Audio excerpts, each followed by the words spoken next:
देखिए शुरू करते हैं चैप्टर नंबर 5।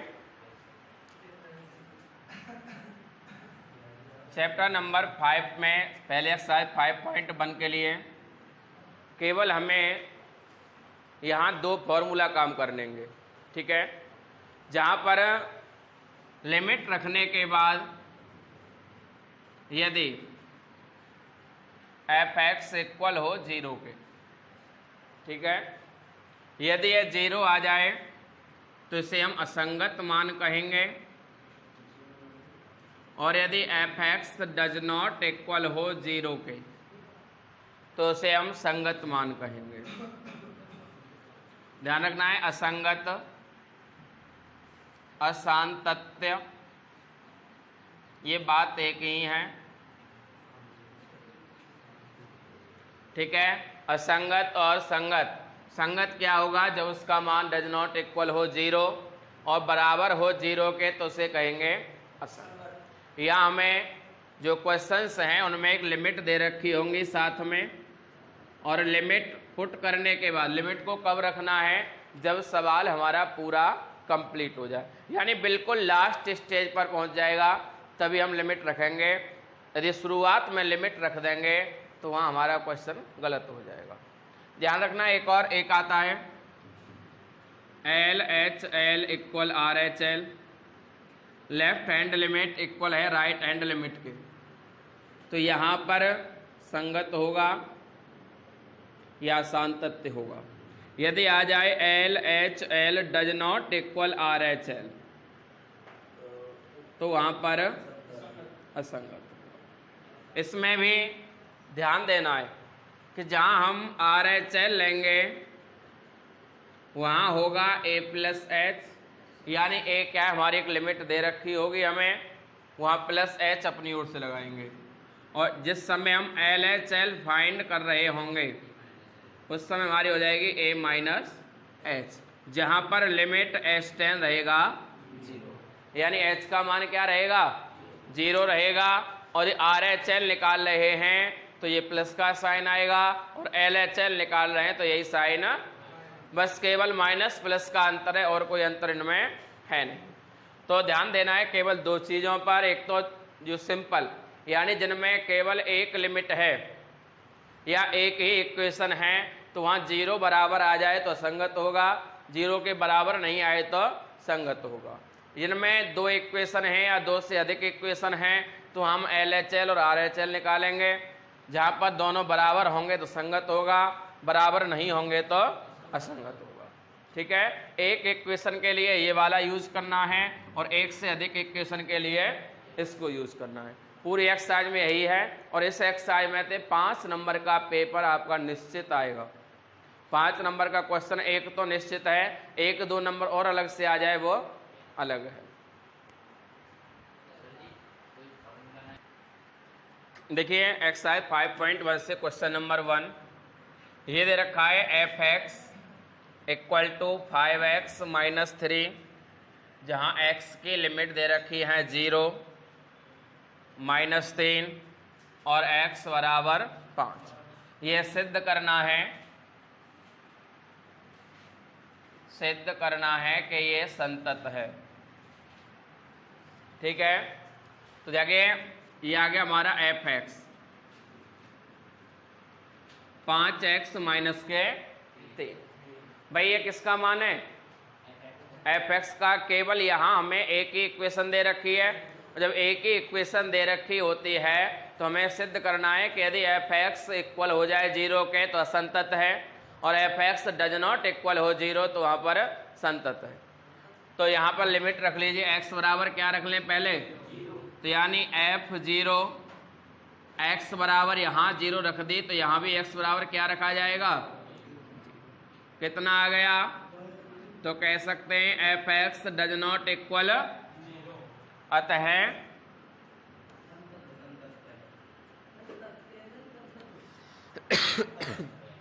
उसके बाद अगला बार ले लीजिए, यहाँ पर x बराबर -3 रख लीजिए, तो f(x) यानी x की जगह क्या रख लेंगे? -3 बराबर 5 गुणा के -3 माइनस के 5 3 -15 -3 15 और 3 कितना हो जाएगा? 18 हो गया। तो हम कह सकते हैं कि F x does not equal यहाँ भी किसके? 0 के, और 0 के इक्वल नहीं है तो क्या होगा? यहाँ भी संतत होगा। नेक्स्ट है x इक्वल टू 5 रखना है, तो f 5 equal to 5 multiply 5 minus 3, 5 5 या 25 माइनस 3 इक्वल टू कितना आ गया? तो यहाँ भी क्या आया भाई? F x does not equal 0, अतः संतत। और यही हमें सिद्ध करना था कि तीनों लिमिट पर क्या होगा? मान हमारा संतत होना चाहिए, जो कि हम सिद्ध कर चुके हैं। क्वेश्चन नंबर 3 दे रखा है हमें कि F X equal to X minus 5, इसका ए पार्ट, बी पार्ट है इसका 1 upon X minus 5, C part है इसका X square minus 25 upon X plus 5, और डी पार्ट है x माइनस 5 मोड। ये सभी एफ एक्स के बराबर हैं। ध्यान दीजिए बेटा, इनकी कोई हमें लिमिट नहीं दे रखी है, ठीक है? तो यहाँ से लिमिट जो है वो नेचुरल नंबर हम कुछ भी ले सकते हैं, और यहाँ सातत्य की हमें जांच करनी है। तो ध्यान रखना है ये भी हमारा एक पदीय, ठीक है, यानी सॉरी ये भी एक बहुपदीय हमारा फलन है। तो ये क्या होगा? संतत होगा। हाँ, 2 पद आ रहा है, एक एक्स आ रहा है और एक 5, और इसके से अधिक हम फैक्टर भी नहीं कर सकते हैं भाई। इससे अधिक फैक्टर हो जाते तो हम कंडीशन सोचते, यानी इसके गुणनखंड हो सकते थे। ये भी सिंगल में ही है, तो ये भी क्या है? संतत है, क्योंकि ये बहुपद है, और ये भी क्या है? संतत है। बात करते हैं इसकी, इसके फैक्टर हो सकते हैं, तो इसे तोड़ दीजिए। इसको हम ऐसे लिख सकते हैं कि एक्स स्क्वेयर माइनस के 5 का स्क्वेयर और बटे एक्स प्लस, ये बन गया a square minus b square. Factors कर दीजिए, आ जाएगा एक्स प्लस 5 और एक्स माइनस के बटे एक्स प्लस, इससे ये कैंसिल, ये भी क्या बच गया? एक्स माइनस 5, ये भी एक सेम बन गया फर्स्ट की तरह ही, तो ये भी एक बहुपद बन रहा है, और ये भी क्या हो गया? संतत है। यदि यहाँ पर एक पद होता, यानी कोई अचर संख्या होती केवल, तो वहां पर हम लिखते ये संतत नहीं है, यानी असंतत है। संतत क्या है? बहुपद है, तो यहाँ कुछ भी मान हो सकता है भाई। एक्स का मान लिमिट नहीं दे रखी, हम 1 रखेंगे तो -4 आएगा, 2 रखेंगे तो -3 आएगा, कुछ भी आ सकता है, तो इसलिए क्या होगा? संतत। भाई असंतत के केवल यहाँ एक ही चांस है, जब हम एक्स की वैल्यू 5 रखेंगे, बाकी 5 के अलावा कुछ भी रखेंगे तो हर बार क्या आएगा? संतत आएगा। तो हम ऐसी कंडीशन में केवल बहुपदों को देखते हैं। यदि बहुपद है तो संतत है, और एक पदीय है तो असंतत है, ठीक है? क्वेश्चन नंबर 8 ये दे रखा है हमें F X equal to mod X upon X, और ये 0। यहां कह रहा है कि यदि x डज नॉट इक्वल हो 0, और ये कह रहा है यदि x बराबर हो 0। देखिए, पहली बात तो ये ध्यान देना है कि यहाँ मोड आ रहा है, और मोड का मतलब है कि यहाँ पर कोई ना कोई नेगेटिव मान हो सकता भाई। नेगेटिव होगा तब भी पॉजिटिव, और पॉजिटिव होगा तब भी पॉजिटिव। तो ऐसी कंडीशन में हमें भाई 2 इक्वेशन तो दी हुई है, और यहाँ दूसरे इक्वेशन का मान ऑलरेडी 0 दे रखा है। तो हमें यदि सतत होगा तो पहले इक्वेशन का मान भी क्या होगा? 0 होगा। तो हम यहाँ LHL लेते हैं, जबकि RHL हमें ऑलरेडी 0 दे रखी। LHL हमारी क्या है? Modulus x upon x। तो यहाँ रख लीजिए F X equal to F X, यानी 0 माइनस, भाई x बराबर 0 पर ही तो ये 0 है, तो x बराबर 0 पर ये भी 0 होना चाहिए, तभी तो सतत होगा। और जब x बराबर 0 पर ये 0 नहीं होगा तो ये क्या होगा? असतत होगा। ध्यान रखिए बेटा, ये मान रख लीजिए, यहाँ पे आ जाएगा एफ एक्स, आप रखेंगे limit. Limit H tends 0 0 minus H upon 0 minus H. कह सकते हैं लिमिट एच टेन 0 0 में से एच गया तो माइनस का एच बचा, बच्चे नीचे भी क्या बचा, इसको मोड से बाहर निकालेंगे तो प्लस का एच हो जाएगा और नीचे वाला तो माइनस का एच रहेगा ना। एच से एच कैंसिल कितनी बार, माइनस एक बार। तो यानी जो हमारा एल एच एल है वो कितना आ गया, माइनस एक आ गया। हम कह सकते हैं कि L H L does not equal है किसके, आर एच एल के। अतः एक्स बराबर 0 पर असतत है। एक्स बराबर 0 पर क्या है, असतत है।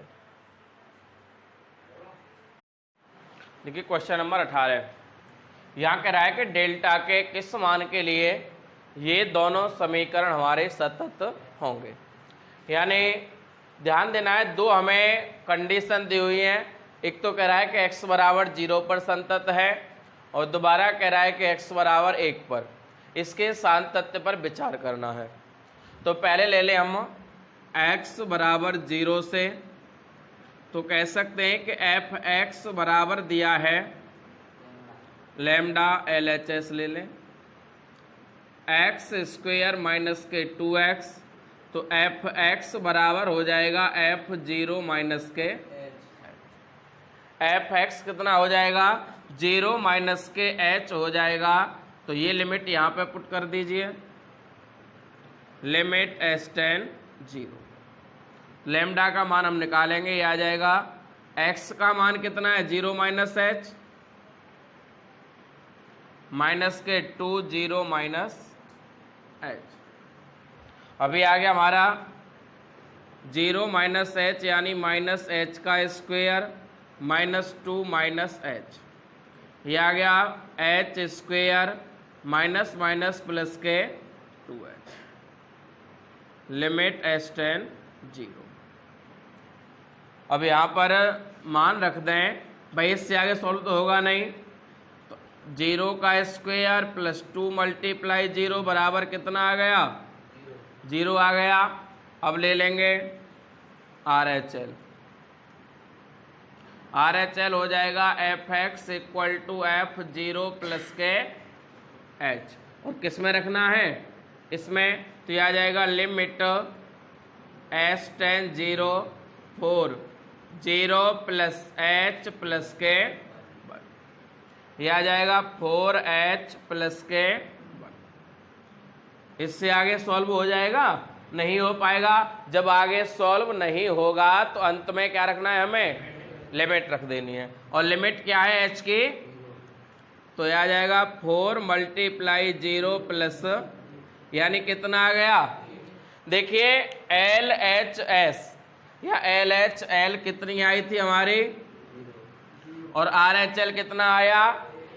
तो हम कह सकते हैं कि L H L does not equal है किसके, आर एच एल के। अतः x बराबर 0 पर लैम्डा के किसी भी मान के लिए, किसी भी मान के लिए यह संतत नहीं है। यानी यहां से लैम्डा का कोई भी मान नहीं निकल सकता। भाई लैम्डा का मान कैसे निकाल लेते, जब हम एल एच एल बराबर होता किसके, आर एच एल के। तो यहाँ पे कुछ न कुछ मान आ रहा होता, तो इसका क्या हो रहा तो होता है मल्टीप्लाई डेल्टा, उसमें लैम्डा में, इधर क्या हो जाता है डिवाइड, और हमारा लैम्डा का मान निकल आता। अगली बार कह रहा है x बराबर 1 पर, दोबारा कह रहा है कि यदि x बराबर लिमिट 1 ले ली जाए तो ये संतत होगा या नहीं। तो यहाँ रख लें, लिमिट ले लें x बराबर 1। तो एल एच एल लिमिट क्या आ जाएगी, 1 माइनस के एच आ जाएगी। भाई कह सकते हैं यहाँ पे हमें दे भी क्या रखा है, X square minus 2x, X square minus के 2x लैम्डा। यहाँ आ जाएगा F X equal to F 1 minus 0। यहाँ पर रख लीजिए ये आ गया हमारा 1 माइनस एच का whole square limit H tends 0 minus के 2 इंटू 1 माइनस एच। ये आ गया, इसको ओपन कीजिए, ए बन गया a माइनस बी का whole square, a square plus b square minus के 2ab माइनस 2 बन जाए 2 माइनस माइनस प्लस के 2h से 2h कैंसिल। ये आ गया हमारा लिमिट एच टेन 0, 1 का स्क्वायर 1 हो जाएगा माइनस के 2 प्लस के h स्क्वायर। ये आ गया माइनस 1 प्लस के h स्क्वायर, माइनस 1 प्लस के 0 बराबर क्या आ गया, माइनस 1 आ गया। अब ऐसे रख लेंगे RHL में, RHL है हमारी 4x प्लस के 1 और यहाँ रख जाएगा fx equal to f1 plus के h। ठीक है, तो 1 प्लस के h ये आ जाएगा 4 लिमिट एच टेन 0 4 x का वैल्यू 1 प्लस के h प्लस के 1, तो ये आ जाएगा 4 बन जा 4 प्लस 4h प्लस के 1। अब ये आ गया हमारा 4 और 1 कितना आ गया 5 प्लस के 4h। यहाँ लिमिट अप्लाई करेंगे तो आ जाएगा 5 प्लस के 4 गुणा के 5 प्लस 0 यानी यहाँ क्या आ गया। अब यहाँ ध्यान दीजिए बेटा, यहाँ बात कह रहा है वो कि दोनों हमारी लिमिट क्या आ गई भाई, 0 तो नहीं आया, कोई भी मान 0 नहीं आया तो लैम्डा का मान कुछ न कुछ तो हो सकता है भाई। यहाँ क्या था 0। अब यदि हम इसको देखते यहाँ पर तो ये क्या आ जाता, लैम्डा इंटू 0 बराबर 1 आता। तो यहाँ पर क्या है, तो मान खुद ही 0 हो गया भाई, तो लैम्डा का मान निकालेंगे कहाँ से, बट यहाँ से कोई ना कोई मान हमारा हो सकता है। और वो कह भी रहा है ना कि भाई ऑलरेडी सतत है, सतत उसने हमें दिया हुआ है 0 पर भी। अब 0 पर सतत तो हमने चलो बात मान ली, पर सतत तभी तो होता है जब लैम्डा बचता या लैम्डा का मान निकल करके आता। अब लैम्डा का सतत तो है परंतु वहां पर लैम्डा का कोई भी मान नहीं है, क्योंकि लैम्डा यहां पर बचा ही, यहां लैम्डा हमारा बच रहा है। यदि x बराबर 1 पर सतत है तो लैम्डा का प्रत्येक मान संभव है, क्योंकि यहां पर लैम्डा खत्म नहीं हुआ है भाई। इसका मान कितना आया -1, हम इसको ऐसे लिख सकते हैं कि लैम्डा मल्टीप्लाई -1 इक्वल टू 5 और ये हो गया माइनस का लैम्डा बराबर कितना आ गया, प्लस का 5, ये माइनस चला जाएगा इधर, तो लैम्डा बराबर क्या आ गया -5। यहाँ तो लैम्डा का मान निकल आया, परंतु इस वाली इक्वेशन में यदि हम लिमिट 0 रखेंगे तो लैम्डा का कोई भी मान नहीं निकलेगा। ठीक है, यहाँ में ऑलरेडी दे रखा था कि x बराबर 0 पर सतत है और x बराबर 1 पर सातत्य की जांच करनी है। तो यहाँ सतत तो था परंतु लैम्डा के किसी भी मान के लिए नहीं, क्योंकि यहाँ पर लैम्डा बचा ही नहीं। और यदि यहाँ पर सतत है तो प्रत्येक मान के लिए सतत है लैम्डा, भाई कोई ना कोई मान तो उसका निकल करके हमारे लिए आ रहा है।